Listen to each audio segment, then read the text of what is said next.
warahmatullahi wabarakatuh. Perkenalkan, nama saya Saini Nurjainah dari kelas 1241. Di sini saya akan menjelaskan apa itu pertumbuhan primer dan pertumbuhan sekunder. Nah, sebelum mengarah pada pertumbuhan primer dan pertumbuhan sekunder, kita harus lebih tahu nih apa sih yang dimaksud dengan pertumbuhan.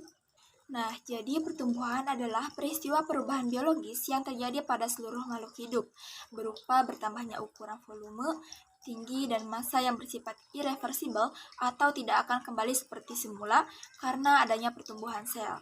Nah, selanjutnya apa sih itu pertumbuhan primer? Pertumbuhan primer adalah proses pertumbuhan memanjang pada ujung akar dan ujung batang.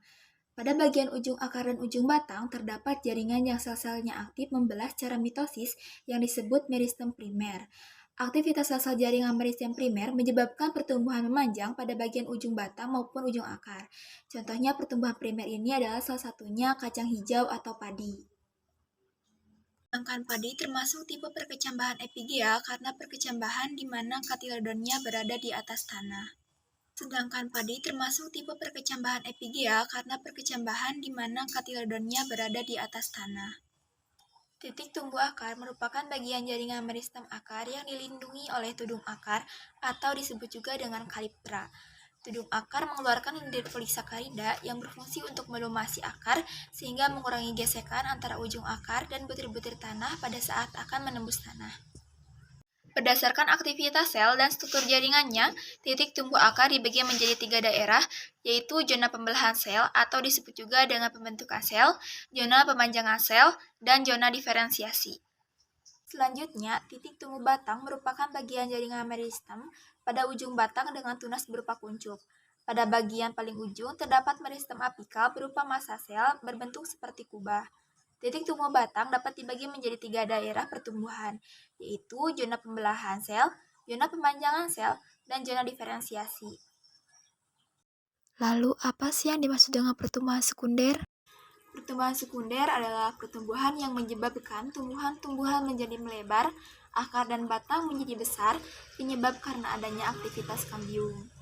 Nah, kambium juga dibagi menjadi 2, yaitu kambium pembuluh, kambium gabus, atau disebut juga dengan kambium velogen. Pertumbuhan sekunder terjadi akibat adanya aktivitas di jaringan kambium atau meristematik sekunder. Pembelahan kambium ke arah luar akan membentuk filum sekunder, sementara pembelahan ke arah dalam akan membentuk silem sekunder. Pohon-pohon yang ada di sekitar kita diameternya menjadi lebar. Nah, di sini saya memiliki contoh yaitu tanaman Gymnospermae sekunder adalah pada pohon pinus. Kenapa sih pohon pinus disebut tanaman Gymnospermae? Karena tanamannya berbiji terbuka. Sedangkan contoh pada tanaman dikotil yaitu pohon melinjo. Dikarenakan pohon melinjo memiliki kambium dan didefinisikan memiliki biji berkeping 2.